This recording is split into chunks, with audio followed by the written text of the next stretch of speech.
start recording this part because I think this is a point where we maybe skipped over some sensitive parts, but we have a chapter on side projects actually.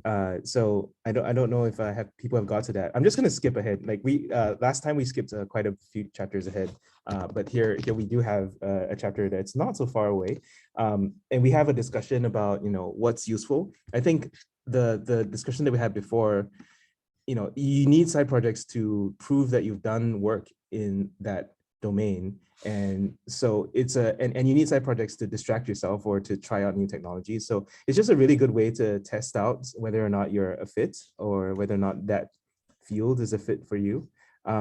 Honestly, for me, like the biggest hurdle for side projects is figuring out whether or not it's like partitioning time and assigning scope, like or like creating the right scope for it. Because if your side project is too big, too ambitious, you'll never finish it.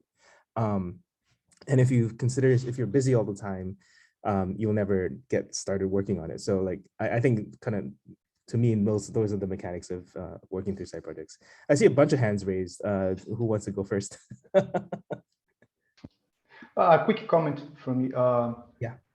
If side project relates to contributing to some open source project, a big benefit is, at least for me, it worked like I learned to do code review or receive code review, and I learned a lot during this period. So yeah, it's Chad.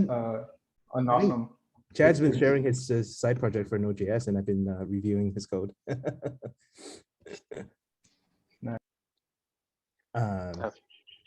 Yeah.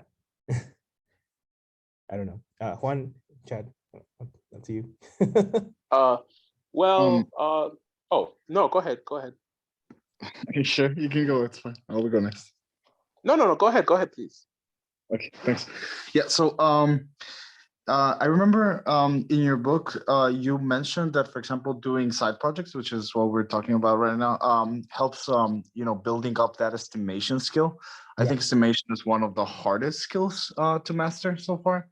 And with this in mind, actually, what if your side project, what if, you get the opportunity and somebody reaches out and you can do a side project for a client and they require an estimation up front? Say they ask for a technology or a background or environment that you're not used to. Do you have any experience in how to approach this? I'm kind of in this situation and I was curious about it. They ask for a technology that you're not used to.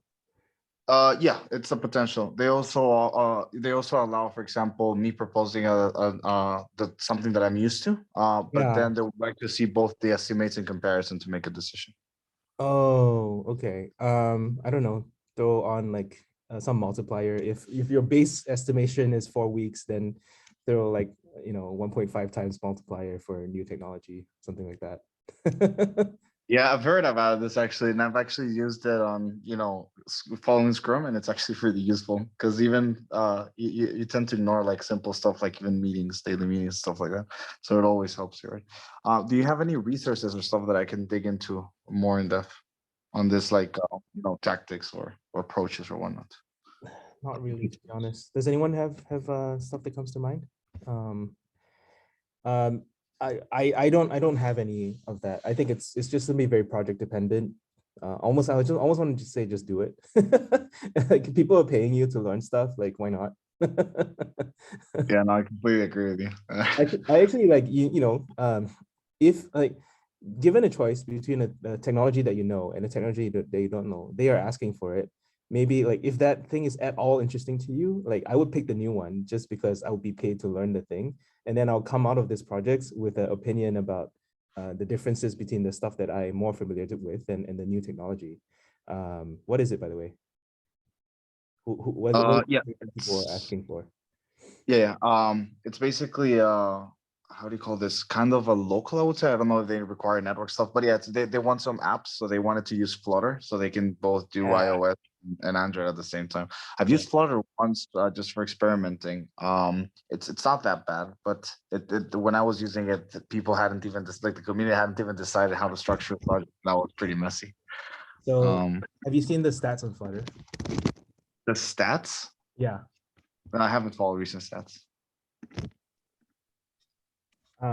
It is everyone hates it. Nobody who is like, everybody in JavaScript is like, what the fuck is Flutter doing?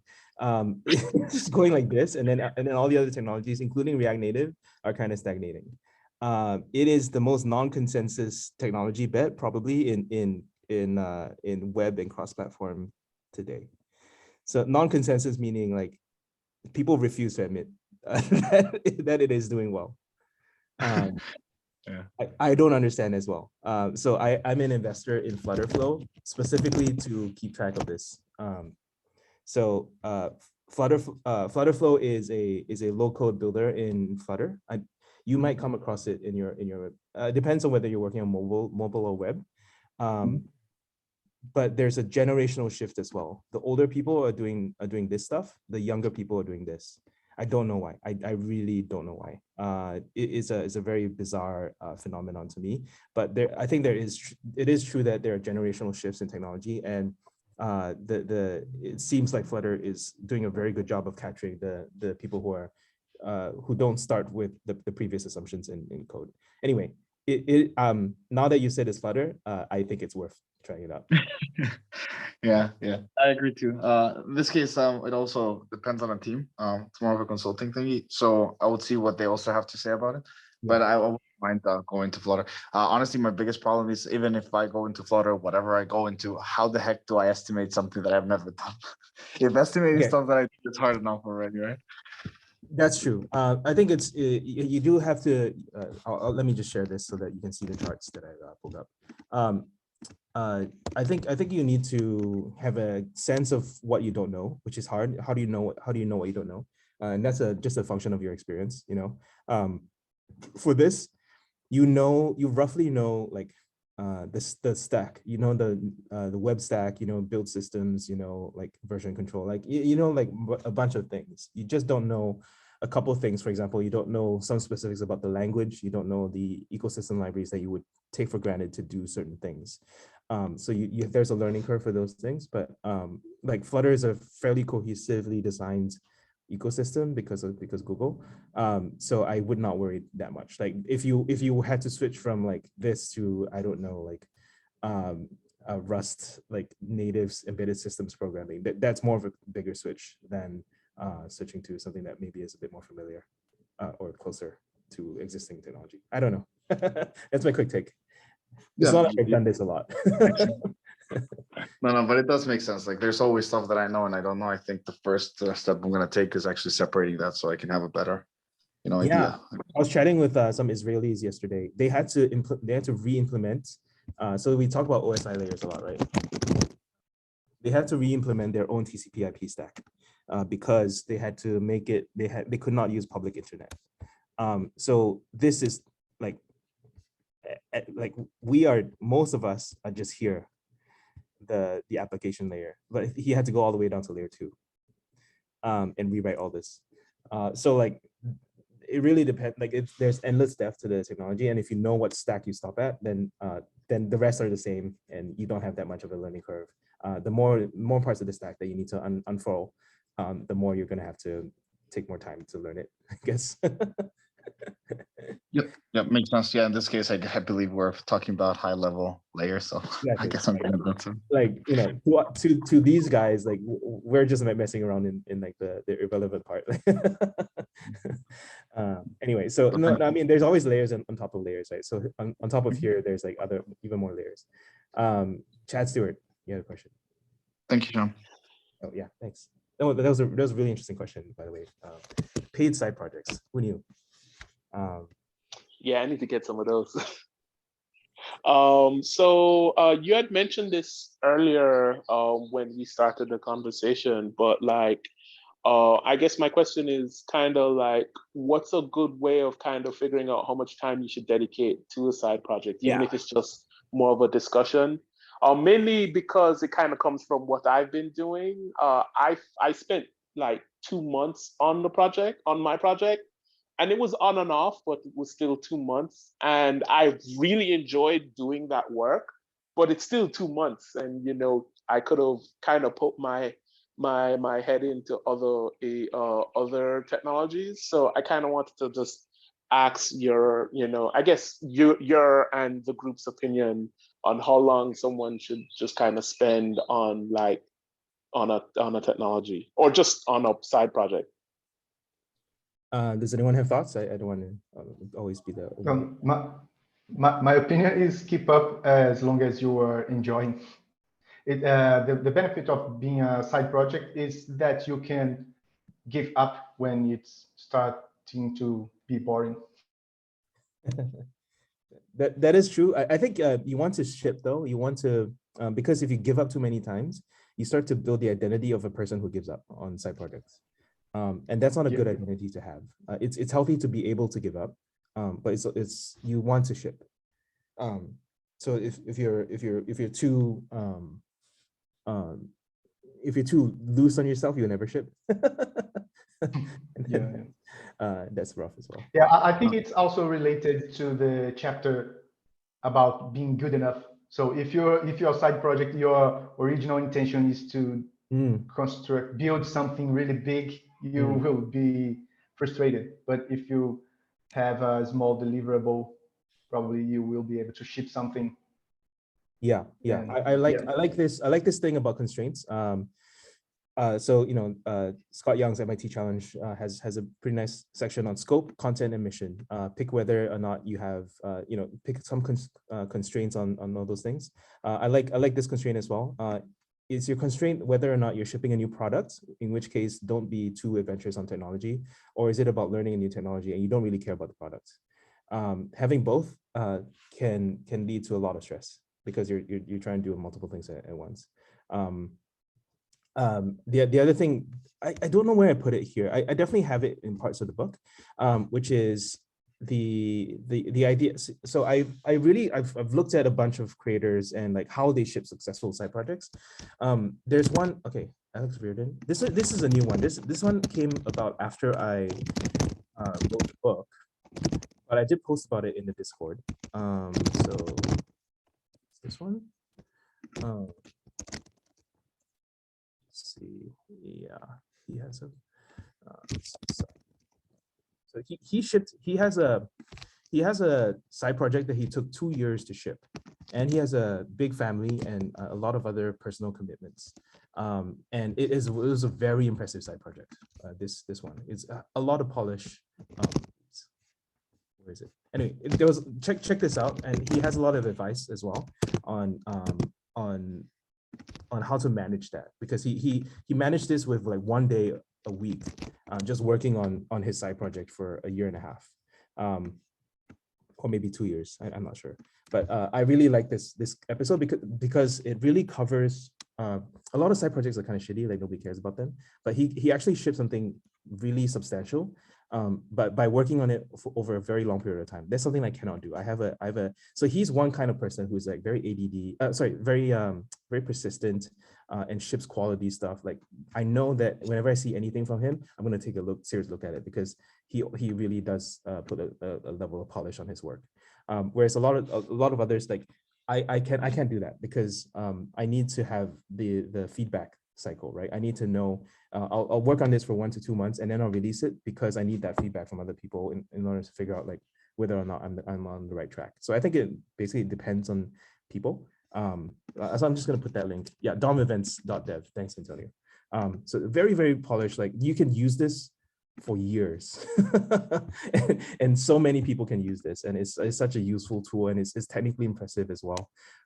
It's just a lot of like really interesting stuff. So check out this podcast, because I highly recommend. If you can do this, like do this, because this is a better way of doing side projects than what I do. That's it. Like I do have other comments about like in a book about constraints and scope and stuff like that. I like the Codecation idea as well. This is from Ben Orenstein, who is now the founder of Tuple. So in other words, to actually use your leave, take time off to go work in side projects, and there you have a natural time limit, which is like, I don't know, 1 week, 2 weeks, and then you can ship something. And the Codecation idea, I think it's just really interesting. I think for him, like he did like 2 or 3 of these, and then it was a running start for now he's running his own successful DevTools company. That is, he really sort of owns his destiny there. I think it definitely is. Like the side project is not just a side project; is a trial run for something you want to do long term. Okay, there's a hand up, which is Melio. What's up? Oh, sorry. Yep, it's you. Yep. Hey. Did you have a question? Oh, okay. All right. No question, just still hand. Okay, so I think that's my commentary on side projects. I really like it. I really want to start. I keep wanting to start one, but then job stuff keeps getting in the way. But this is a side project. This community is a side project for me, and it's a long running thing that hopefully we, I get benefit just out of talking to you guys, and hopefully you get some benefit from being a part of the community as well. I met Dorian and Antonio at this Felt meetup this week. That's also a nice side project. I don't know, Antonio, if you if you want to talk about it, but you can start a meetup as a side project. Oh yeah, absolutely. My dog is going insane. Just give me 1 second that I'm gonna actually go somewhere where at least you guys can't hear what like in the background just scratching and scratching. But yes, let me just give it. All right.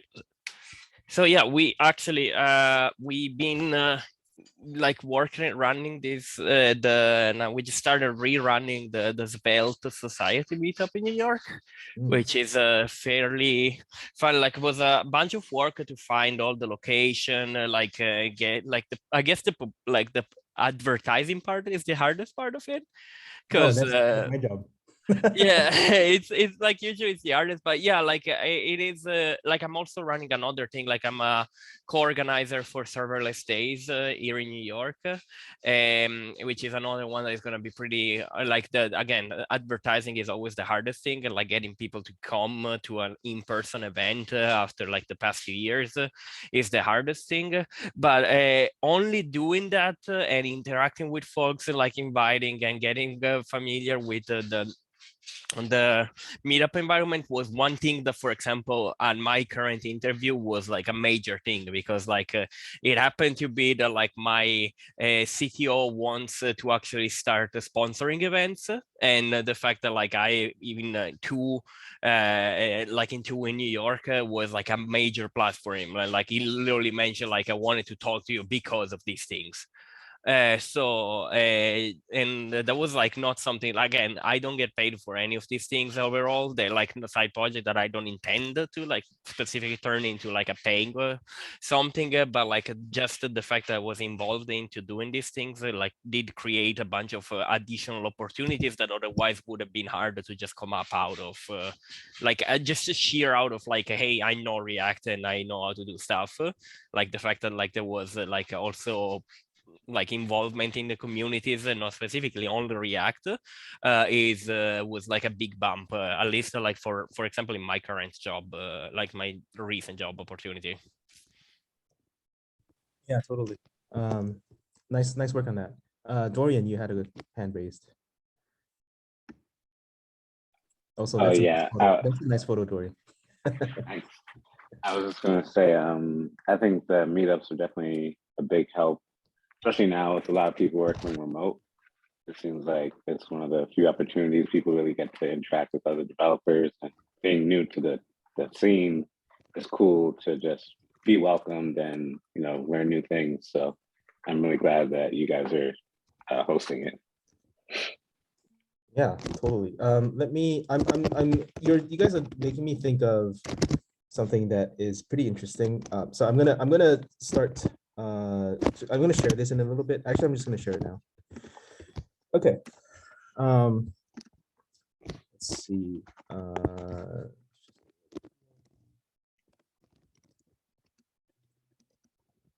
I'm just like, let's try to make a mental model of the types of side projects and commitments, right?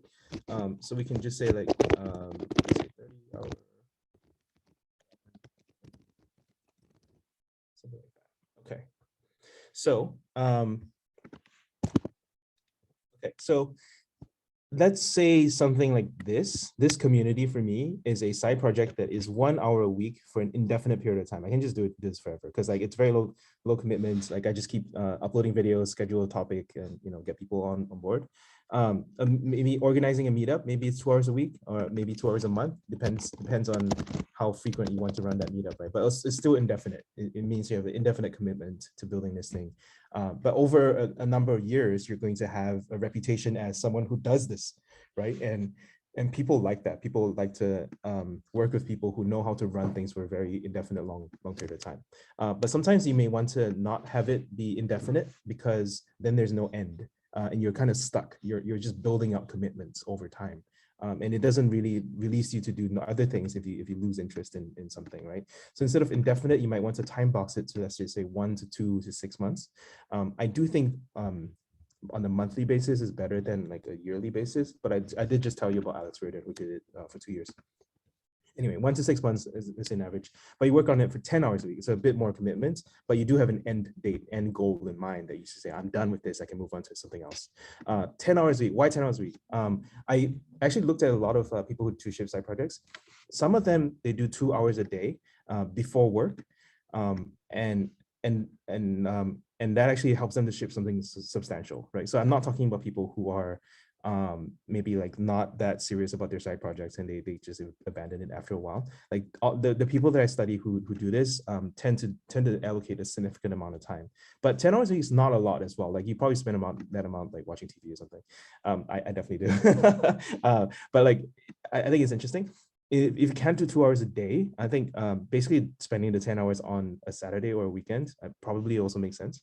I just think it's, to me, this is like a nice aspirational goal for like, all right, substantial project with time scope. I think this can work, right? So this totally adds up to about 40 hours a week times, let's say 3 months on average, so 120 hours on a side project, right? Like what can you do in that time? That is something that you can start scoping and getting some experience in that. And then what if you don't want to do a persistent burn? You can do a spike. So let's just say if you're a conference organizer, you can just say like, all right, most of the year I got nothing going on, most of the year. And then like once a year, I'm gonna just like really just like go all out on like event organizing, but everyone knows me for this thing, right? I think this is something that, for example, Jameson Dance and I forget who's his partner, Matt Zabriskie of React Valley do. They're very well known in the React community for doing this one thing every year. They have stopped because of COVID, but it was a very, very big part of the React community for a very long time. So I think that's also a legitimate side project, right? Like you have your day job, you have kids, whatever, but you can, for one time a year, you can do this. It's a significant project to the community and you're known for it. Like the only reason I know about them is because of this thing. But that's enough, right? That is a side project. So it can be indefinite, it can be sort of short form, it can be once a year, whatever it is, maybe scope it out, something like this, and you can get a sense, get some control over your stuff. Hassan, you said 1.5 hours a day, Monday, Thursday, Saturday for, wow, nice. What are you working on, Hassan? Maybe share that. Yeah, I'm just working on, honestly, just learning at this point. I'm doing Josh Cuomo's CSS course. That's something I've been doing lately because CSS is a huge freaking blocker for me. Like that's probably my biggest blocker for profession, like at work and outside of work when I try to work on side projects like that. That's what trips me out the most. So I'm taking a month or two and just doing it, and it's been great so far. How's it going? Any insights so far?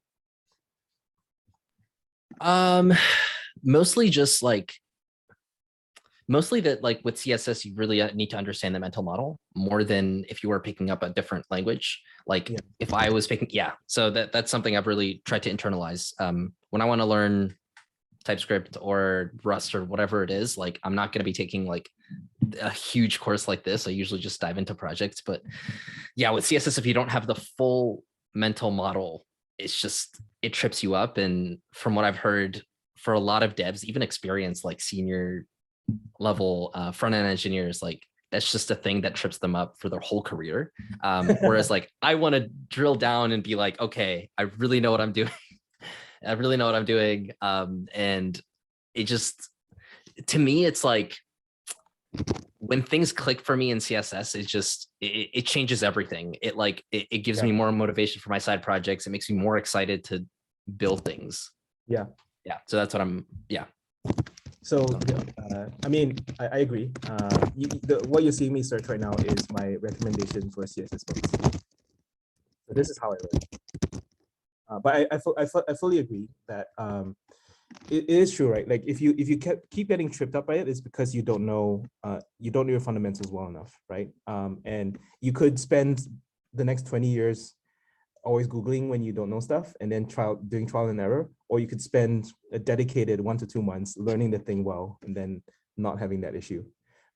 So same thing for build systems, same thing for probably like, Git and whatever, like anything where you like trip up constantly every time you're like afraid of it. You're like, oh no, this thing again, like I always have trouble with it.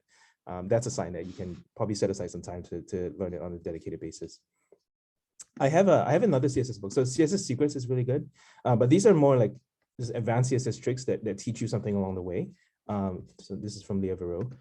There's also one other book that teaches you on the more fundamental levels. I'm just trying to figure out what that is. Can you share the book title on the chat? Didn't you live tweet your notes from like a few CSS books a few years ago? Yeah. So I live tweeted CSS Secrets, CSS in depth. This is Keith Grant. So yeah, these are the 2 books I used to level up with CSS.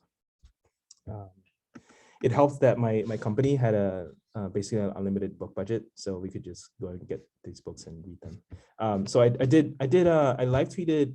So this is a learn in public method, right? And CSS Secrets is really good for learning public because it's like 50 tricks, right? And where is it? Yeah, there's a bunch of resources. Where the hell is it? All right, so yeah, so this is like, this is me very early in the learning public phase. So every day I just tweeted one thing about CSS Secrets, and then I tagged the appropriate people as I went along. And it's a very nice daily commitment, right? So again, going back to this thing, maybe it's like, I spent maybe like 15 minutes a day. That was a side project, right? Like not a lot of effort, but also the reward is not super high because who cares? I'm just a random dude. But like for me, I could look it up, right? So I have used this one before, and I know what to search because I processed it in my own words, and that was useful for me. So it doesn't have to be useful to others. Your side project can be useful for yourself. And in fact, if you just build for yourself, that's totally fine because it probably makes you more productive in the future. Okay, questions. Hassan says, which CSS book would you go for if you had to pick one of those 2 to read? I want to order one. For me, this was more entertaining, CSS Secrets, because they are useful and surprising. But this was the CSS in depth was probably more educational because it actually is telling you the mental model. So you have this is kind of like eat your veggies. CSS in depth is kind of like eat your veggies. It's like, I know this is like not that interesting, but like it's very fundamental and you have to understand it. Whereas this one's like, hey, did you know you can do this? And here's why it works, so the eat your veggies one is probably the better book. Fair enough. All right. Okay, so we discussed a bunch about side projects. I do have to go a bit early today just because I do have a lunch scheduled. Antonio says, if you're CSS for JS dev, CSS Secrets is a better choice. Yes, actually, that's correct. So I've seen the CSS for JS. Yeah, exactly. So the syllabus, like as long as you have a guided tour throughout most of the CSS concepts, then CSS Secrets is kind of like practical applications of those things. And there's just like, it's just another way to apply it. So I do think that's probably pretty useful.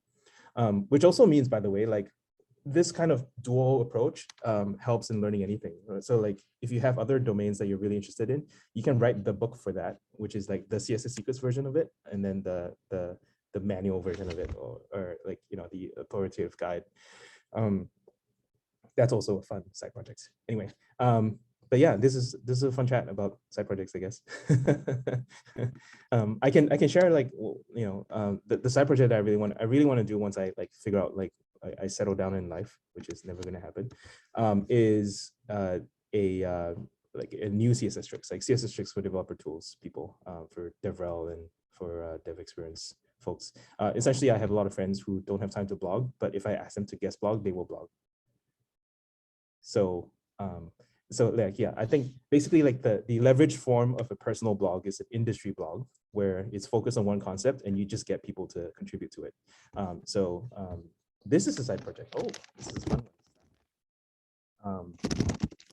So I've probably referred, we looked at this maybe 2 weeks ago, specifically about advice, but we can look at this as a side project as well. It's this guy, one guy who's a engineering manager, I mean CTO now, but you know, he interviews a lot of people. All of these are self-filled. I have received one of these, by the way. And he just gives you the question, and then all of these are people writing out about their jobs, and then he collects all of them. So it's like people are working on your side project for you, but your job is to go and curate all these people, right, and to edit them and work with them to publish something. And after that, you can write a book that accumulates all these stories and you know, uses these exclusive interviews as your raw material. I think it's a very good model. I'm not saying it is a lot of work, but it's like maybe less work than coming up with everything yourself. So you can pull together a bunch of stories from other people. This has inspired a bunch of others. So like, you know, staff. This one has been abandoned, but I think it's a really good model because you can just collect a bunch of interviews basically, and it becomes an industry resource. So yeah, check it out. All right, let's see. People had comments, questions. Console.dev. Yeah, exactly. Console.dev. David Mitten is in my Discord for DevTools and stuff. I don't know. So like, I don't think this is that well executed. But I mean, the newsletter is doing super well. 20,000. I don't know how he did that, but you know, this was only started like a year plus ago, and it's done super well. So he's done a good job of marketing a newsletter and curating tools. Why do you feel like it's poorly executed?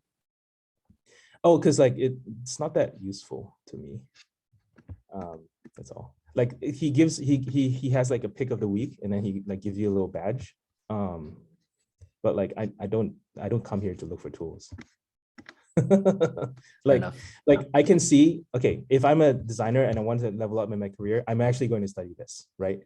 If I'm a staff engineer and I actually want to figure out like what happens after senior engineering, I'm actually going to read this. Am I really going to use this to like, I don't know, man. Yeah, so that's the really honest feedback to David. I mean, he's smarter than me, so he'll figure out something, but right now it's just his side project. Okay, that's it, I guess. Fun discussion as always. We didn't talk about writing or first principles, but those are the chapters for this week. And you know, feel free to discuss in the Discord, but otherwise I'm not going to keep you. But otherwise, hey, thanks for the awesome chats. Yeah, it was really cool meeting Antonio and Dorian this week, and hopefully I can meet more of you in person. I know I've met Hassan, and I haven't met the others yet. I'm in San Francisco right now. But yeah, we'll keep it up. I guess next week, so we're kind of like finishing up on like the principles stuff, which is like very high level, and we're about to go into strategy. So I guess next week we'll talk about strategy. We'll talk about career strategy. We'll talk about tech strategy. That's kind of like the two tiers of strategy that we're talking about. And I think the most underrated part of the book, because everyone asked me about principles, everyone asked me about tactics, not that much on strategy. And I'm clearly passionate about this, otherwise I won't be saying this, but let's talk about that next week. So anything to do with strategy, let's kind of bring that up and batch them as a question, and we'll have a fun discussion. Okay, yeah, thanks everyone. Any parting words, parting thoughts? No? Yes, no? 5, 4, 3, 2, 1. No? All right. Well, have a good week. Thanks all. Bye-bye. Bye. Thank you.